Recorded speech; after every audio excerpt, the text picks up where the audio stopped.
Hi everybody, this is Jimmy and welcome back to Jimmy Does Knitting. This is my knitting podcast where I usually pick a topic and we go from there. Today, the order is a little bit of admin.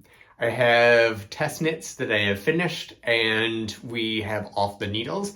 I want to talk about some designs I've released and then we'll talk about one design on the needles and one sort of upcoming design. Maybe two? I'm not really sure.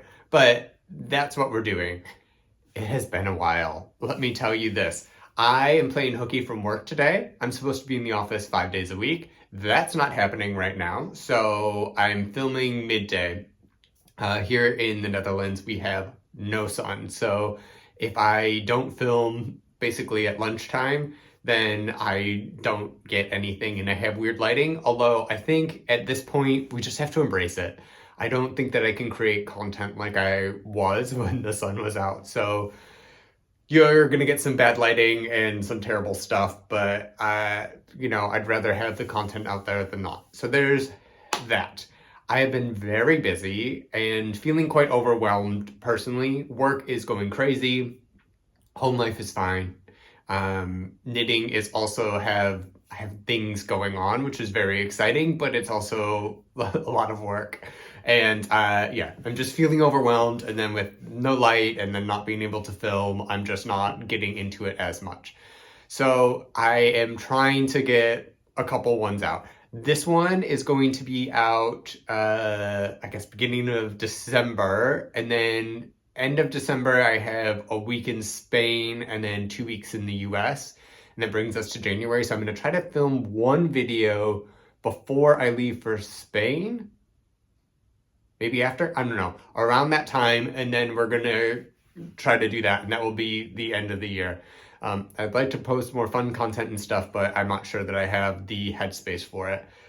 If this goes out, if I'm too overwhelmed, the socials go off and the knitting continues. So I have stuff to talk about, but I'm not on all the time.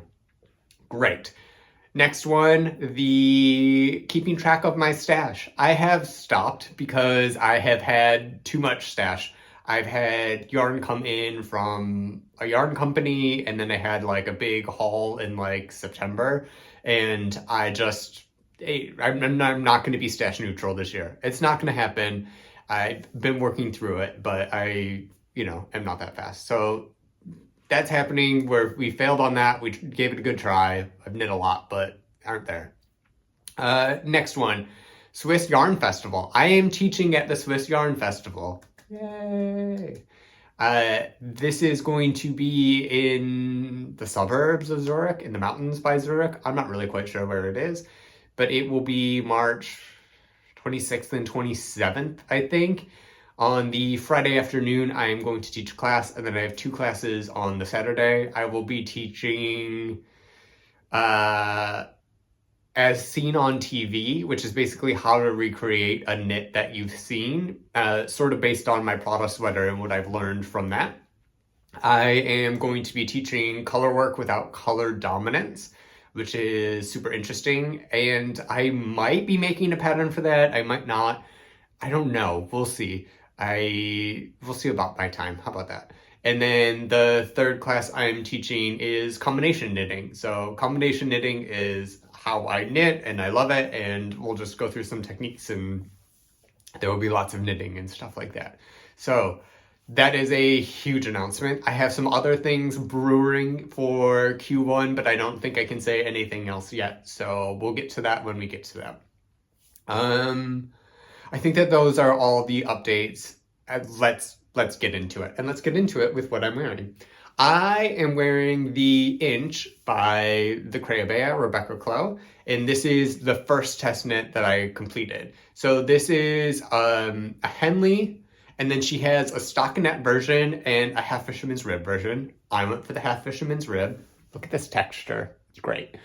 There is, 85 options for the collar. I just chose the Henley collar, the long one. I really like my neck being covered. I think that it's quite, I don't know, it just makes me feel better. So I'm having more higher necks on my knits now. There is a mask version and a femme version. I took the mask version, and Yes, I think there was a... No, I think that those were all the mods that I did. Not all the mods. I think that those were the selection. Now, I did do some modifications on this. And part of that is because of my gauge and the stitch. So before we get into that, let me talk about the yarn. The yarn was part of my West Yorkshire Spinners haul. I used this Jacob's Fleece DK. This is an undyed natural light gray. It's a DK weight. I really like this. I've never used Jacob before. Jacob is a primitive breed, so it's a little bit more rustic, and they have marled coats. So they have multicolors. They're sort of spotted like a cow sometimes. And so it comes with a variety of ranges, I guess. So this is like a gray, they can get a brown from it, you can get a little bit more white, and then you can get some dark stuff. But I would recommend this yarn. I really liked working with it. I think it feels good on my skin. I don't really have too many issues with yarn sensitivity, so take that into account. But like, this feels great. I just wearing a t-shirt underneath this. It's not bothering my neck or my wrists or anything like that. And yes, I really like this yarn. I would recommend it. So what is this sweater? This is a half fisherman's rib. It's saddle shoulder. So you start with the saddles, you knit the back, you knit the front, and then you join in the round, essentially. Modifications I've made is when you're knitting half fisherman's rib, it grows a lot. Now, this wool is a little bit more rustic than I usually knit with, so the wool itself had a lot of structure. Think of it like Velcro. So the fibers are kind of intertwining like this and they're locking in, whereas like a superwash, the fibers are going like this and they're sliding over each other. So this one is a little bit more sturdy because of the yarn that I did. But in general, half fisherman's rib grows a decent amount. Some of these testers have, they've knit it perfectly and then they block it and then it's just like 3 sizes too big. This one didn't grow that much. I think I knit the sleeves like bracelet length. So they were about here and now they're here-ish when I fold my arm, but they kind of rest sort of at my natural wrist, like underneath the thumb. And then the length I knit about 2 inches too short, and now it's like perfect. This will also grow over time because the stitch is quite stretchy, like it can really do that. So the weight of a garment also makes a difference in how it grows and stuff. And because of that, I knit the saddle shoulders a bit shallow. Like they say, like, knit to X amount of inches. And I knit that a bit more shallow because I knew that once I attached the other stitches and the, the sleeves, that it would pull, and I didn't want it to like pull too much. Everything else, I think, even though she has mass sizing, I do think that the armholes are a little too shallow still. So I knit those to the specified dimensions, and then I just kind of know when to stop because I expect this thing to grow. So expecting this to grow is a super important part of it. You have to, with a pattern like this and the half fisherman's rib, you have to know that the measurements she's giving, or pattern designer, whatever gender, is that finished measurement based on your gauge, not what you should knit to. So I think that that's super, super, super important to recognize, especially when you're doing something like this, which the fiber can really change and go over a lot of stuff. That was, I expected it, so it was fine, and I know how to modify it. But it's causing some problems, let's say, in the testing group. Another issue with this that I modified is my row gauge was off. So the short rows that I have in the back were not enough. I think they needed to be like 1.5 inches, and I got about 1 inch with the number that she put. So I added a couple of short rows into the back neck, just so it would fit me. And then I put on a crochet reinforcement on the inside of this neck. So this is something that I'm doing a lot. And what that does is it adds structure to the garment. Roxanne Richardson has a great video on it. But you just like single crochet, not even single crochet, it's a slip crochet along the neckline. And what that does is it makes it so it's not stretchy, and it makes it so it holds its shape.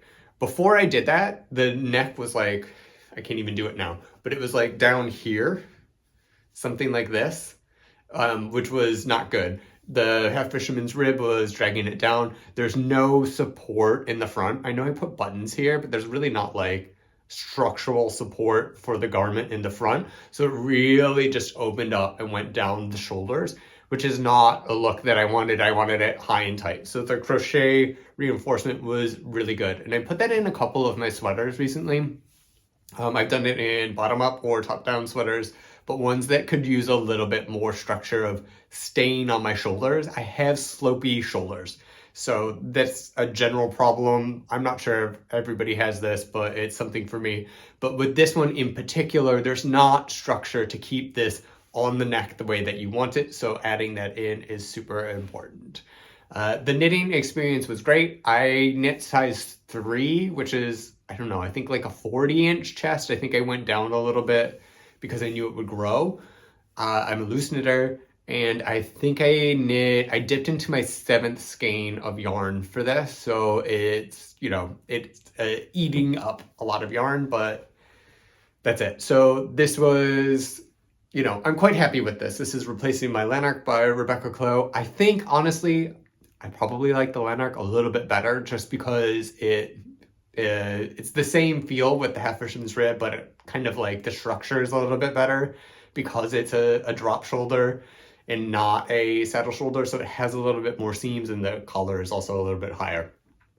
So that's sort of my review. I'm quite happy with this. I will continue to wear this and I like it. I got some buttons from the Knopenwinkel, which is literally button shop in Dutch. I have no idea how these people stay in business. It's one of those things where it's probably been there for like 50 years. It's right on the canals in the city center. Nobody's going for that. I think I spent less than €3 on these buttons. They're just like little metal ones that are kind of dull and sort of misshapen. It's kind of what I wanted, is something not too stand out, but also kind of nice when you need it. It was super cheap. So that's what I did. And that is the Inch. I think that's everything. Now let's go to my other finished testament. My other testament that I was doing was this dimension scarf by Meissner, and it's amazing. This is done in Viking Garn, the Alpaca Fine, which is the light color, and the mohair, which is the black. I held the mohair triple, and it's sort of this russamine technique, so it's double-sided. This is so soft. It's so soft and so fluffy. I had a hard time getting gauge, so I went over the amount I needed for the base color for the alpaca, and I don't know. I knew that I was going to anyway. I went down to 2.25 millimeter needle to make this, so it was a lot of knitting. And I dipped into a 4th ball, and the pattern recommends 3. I didn't have any problems with the contrast color.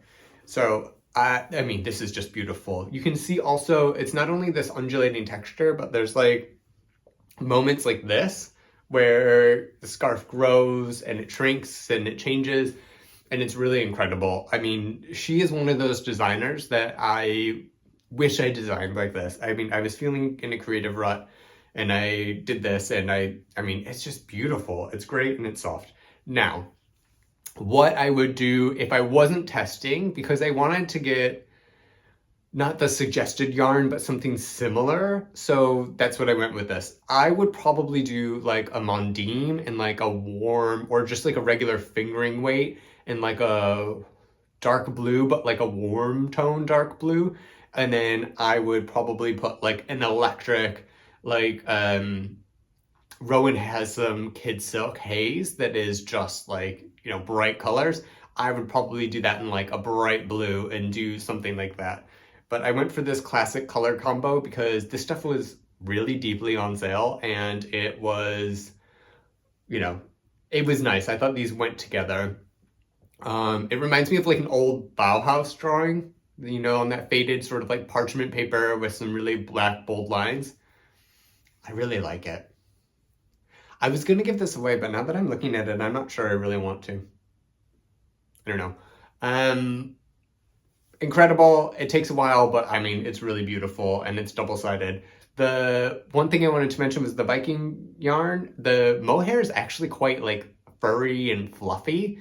I think kind of like the Isair one. So if you want like a good dupe for that mohair, it's like a really hairy mohair, then I would suggest trying to do that.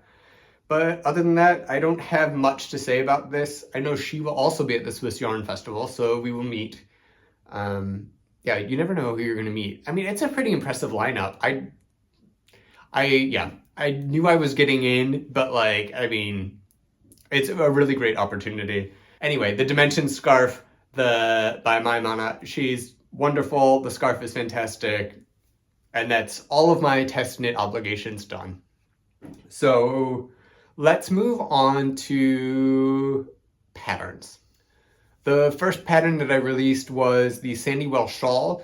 This is I'll put some pictures up here.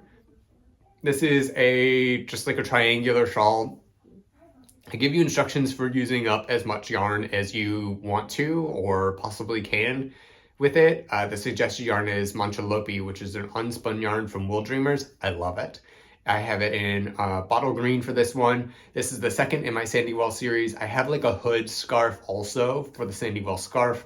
And yeah, I mean, it's just the scarf I think takes like 2.5 balls. This one I did it in 2.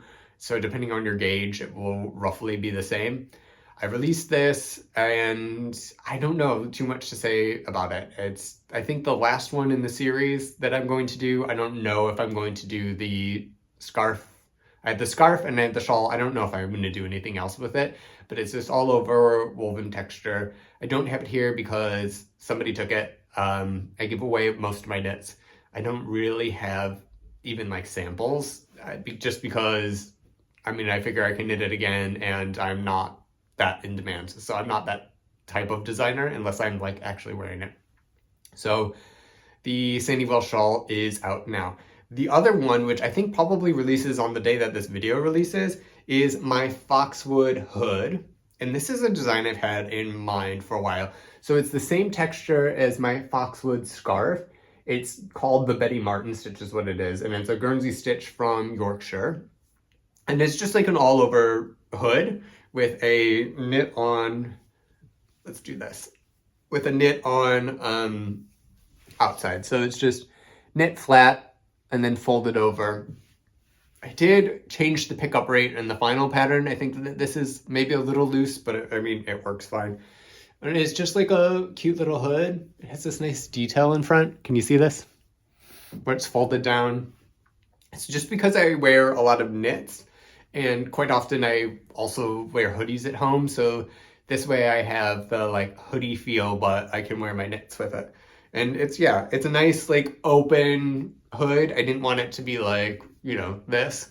I wanted it to be a little bit looser and more like a activewear hood sort of situation. So this is my Foxwood Hood that I'm releasing. This is going to take, 2 balls of worsted weight yarn. I used some leftover Cascade 220 in black for this. So yeah, it's my Foxwood Hood. I mean, this took like 2 seconds to make.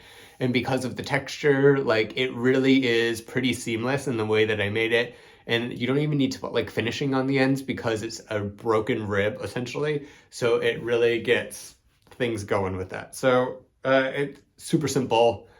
Go check it out. It's great for this winter time. And yeah, this is my Foxwood Hood. You can also get this Foxwood scarf, which is the companion pattern. It's, you know, just a little scarf that you kind of like knit up and knit back. It gives instructions for how much to use if you have a limited amount of yarn, all of that good stuff. So that is that. I have one project I want to talk to you about and then we'll move on. So this one is a semi-stash buster, meaning that I had this cone of Holst Supersoft in black for like forever and I just needed to use it up, but I didn't want to use it alone. I find that like for the ribbing and stuff, this is quite tangled. For the ribbing and stuff, I find that this is a little too flimsy for my liking. So I wanted to pair it with something, and I've been wanting to explore is this Lopi. It's the Einband. This is their lace weight. I would say it looks like a thin fingering, but it actually really is a lightweight lace weight when it knits up with the Holst. It looks like it would knit up to like a worsted weight gauge, but actually it's pretty bang on DK. So this is the yarn combination I'm using. I quite like it. It's turning out quite nice. And I'm making this cardigan. Some of you may know that I've been trying to make a cardigan for work for a while, and it's just not been happening. I was going to do something else, but now I'm doing this. I like the motif of sort of like cable, rib, cable, rib, cable, rib, that sort of thing, but I didn't want the, regular cable. So I did this, and it's basically the same stitch, although a little bit more simplified than my Guernsey that I made for myself. I really liked it, so that's where we're going with this. I could have planned this better, making up as I go. So there's a couple of extra threads that don't really need to be in this, but that's what's happening.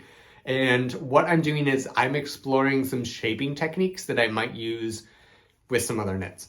What I did is I knit the back panel flat. So it was just a rectangle. I did no shaping in the back whatsoever.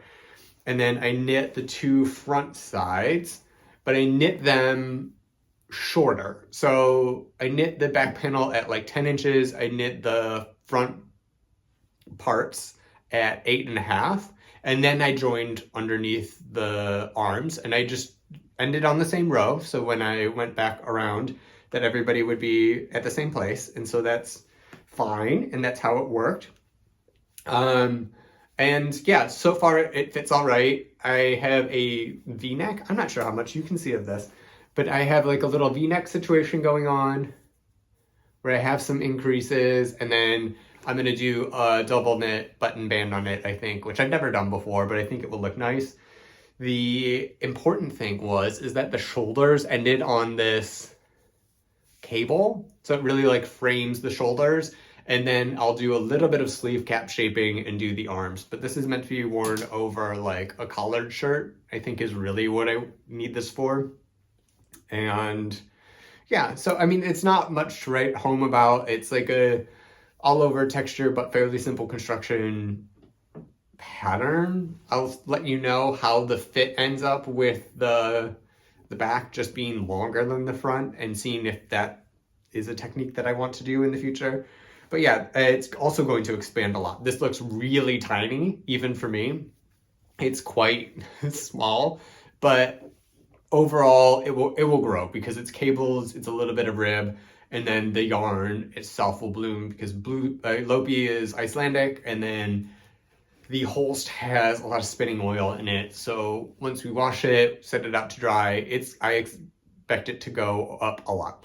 The only thing that really bothers me about this math, because I didn't really do much, is I made it so the shoulders end where I want on the cable, but the width that I want total doesn't really fit in with the pattern. So what I did under the underarm is I just cast on more stitches. I did one decrease already because I like a little bit of a V shape. I think it helps.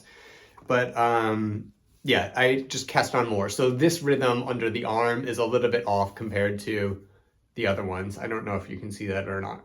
So yeah, it's a little bit bigger. I thought, do I want to do less and put a cable in, or do I want to do more and like really make it big? And the answer was, let's keep it simple. I just want a simple cardigan for work. Let's just add, I think it was like 4 more stitches under the underarm than in pattern. No, more than that.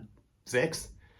Whatever the number was, and just knit it stockinette, and everybody will be fine. There's no worries about it. So in that way, it's like a little less like beautiful in terms of math and construction, but it's kind of what I need to do to make it fit.